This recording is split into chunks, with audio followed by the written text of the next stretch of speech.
What is going on, you guys, and welcome back. And welcome back to the garage. I feel like I haven't done anything in here in months, and that's because I haven't, because all winter long it's pretty much stuffed to the brim with stuff. My dad's C4 is usually here in the corner, and now that goes into another garage for the spring and the summer.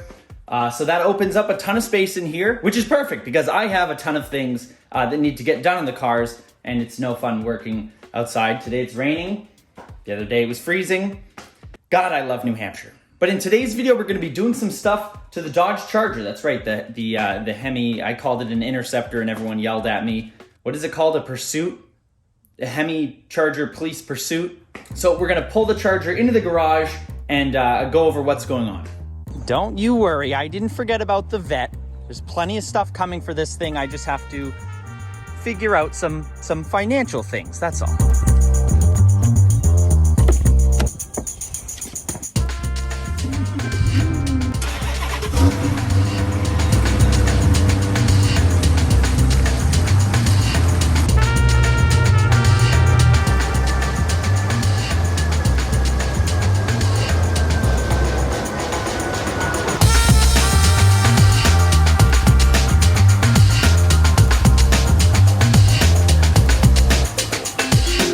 Slight problem. I didn't realize how big this car was, and it's not fitting in the garage. So I'm gonna have to move some stuff around. I don't get how this thing is longer than the C5. I don't know. Must be an optical illusion. But I'm gonna have to move some stuff around, and I'll be back in a minute.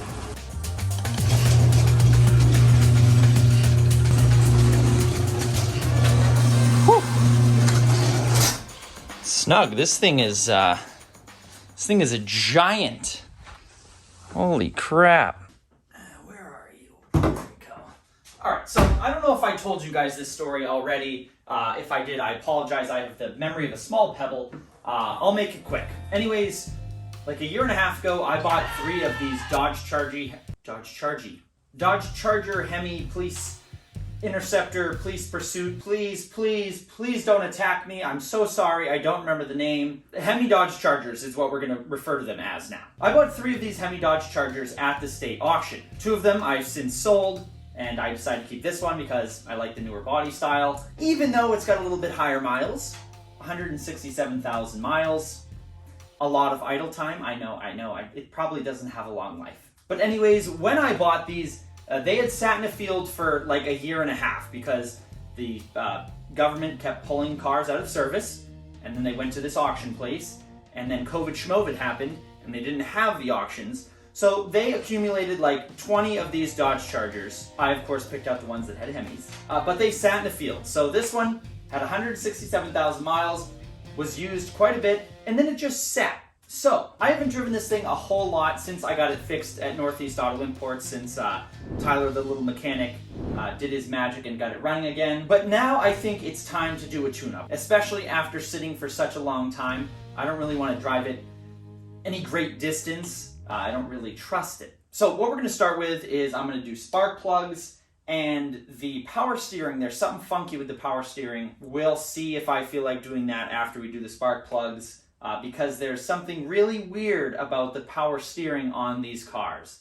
And you guys are going to be as surprised as I was when you find out just where this thing is to mess with the power steering, that is. And these are the spark plugs that we're going with. These are Autolite Iridium Ultra spark plugs. And if you guys remember just last year in the springtime when we were doing the Jeep build, I also replaced the Jeep plugs with Autolite spark plugs. Now the Autolite Iridium Ultra spark plugs have an ultra fine wire iridium center wire tip design that provide a focused ignition for optimal ignitability and maximum performance. They deliver optimal fuel efficiency, which is perfect because in this thing with my driving style, I get like 10 miles to the gallon on a good day, and gas is like $4.50 around here. They also help acceleration thanks to the extra 0.5 millimeter diameter center electrode compared to standard copper core spark plugs. And they provide durability for more than 100,000 miles thanks to iridium enhanced platinum alloy pads that limit gap erosion. I have a feeling that engine's gonna die before I ever have to change the spark plugs in it again though. Now you're probably wondering why it looks like I have so many spark plugs. This is a V8 but obviously there's more than 8 there. And that's because the Hemi V8 requires 16 spark plugs. Now, every other car that I've heard of only requires 1 spark plug per cylinder. So if you have a 4-cylinder engine, you need 4 spark plugs. If you have a 6-cylinder engine, you need 7 spark plugs. Just kidding, of course you need 6. And the rest of my cars are all V8s besides the Jeep and the other Jeep and the Volkswagen. So why is this V8 any different? It's no bigger capacity-wise than my Corvette engine or my Camaro engine. And I actually looked it up because I was curious. So I have my iPad right here. So the Hemi has 2 valves per cylinder and 2 spark plugs per cylinder. So the 2 spark plugs help solve an emission problem that plagued early Hemis. The 2 plugs provide 2 flame fronts and guarantee complete combustion. Right on. Agreed.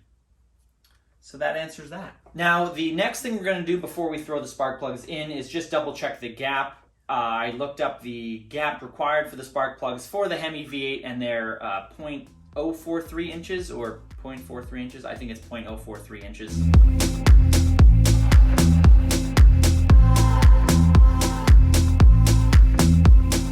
I would be the only person to drop my gap tool in there. There it is, you son of a gun. No, it's too big.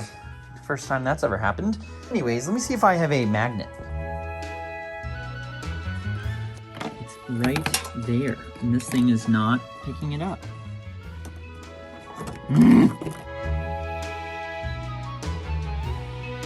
Wow, would you look at that? Sometimes my genius even scares myself. For all you teachers that said I'd never be anything, that one's for you. All right, so all the spark plugs are gapped to the correct size, I guess you would say. And they were actually all pretty close the way they came. I think only 1 or 2 needed a little bit of adjustment, but I just wanted to double check them all. Now in this motor, it doesn't actually look that hard to do to get access to the spark plugs. So we just have to remove these 2 bolts here. I believe they're 10 millimeters. This pulls out and there's like a big tube, and down in there is where the spark plugs are. Then we just take our spark plug socket, pull them out, put the new ones in, and we're good to go. But we have to do that 16 times.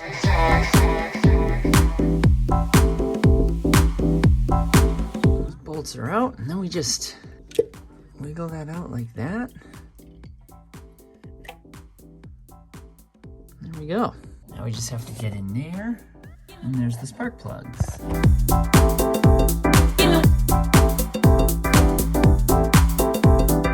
All right, first 2 old spark plugs are out. Look like they've been in there for a while. So now we're gonna put the new first 2 in, tighten them up. Remember not to over tighten them. And then we'll put this, that number back on there, tighten them up, and do the rest of them.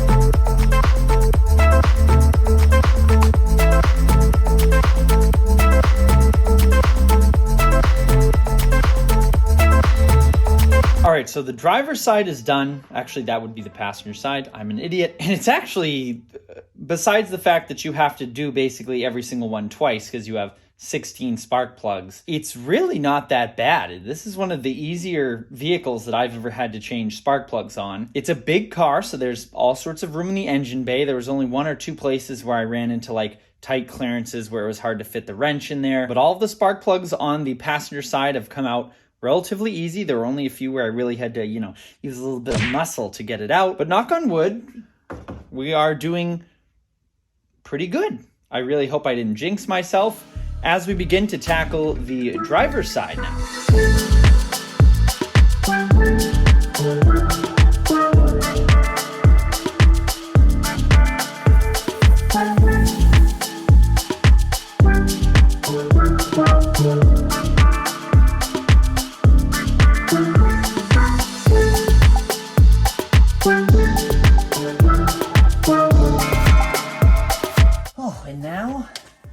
Last one. Got my hand pretty good there a second ago.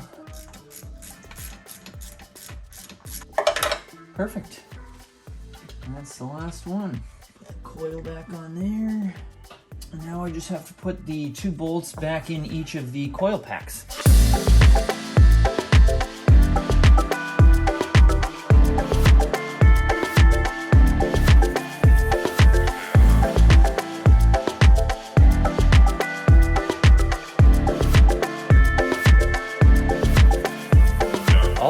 All right. So all 16 of the spark plugs are out.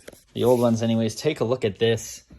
Look at those things. Some of them were in much worse shape than the others. A few of them looked a little moist. I've heard of oil on the spark plugs being obviously not good, but what does that mean? If any of you want to comment down below.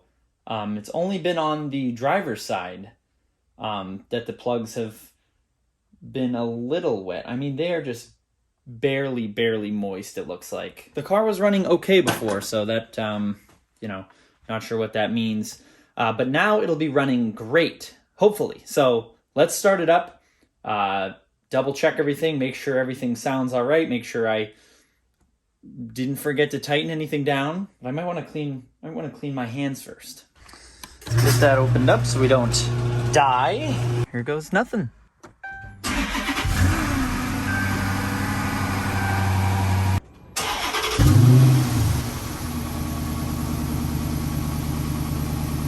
Wow, I'm not gonna lie, it's running smooth. It's running way smoother than before. Very smooth. Now that it's warmed up a little, let's give it a few revs.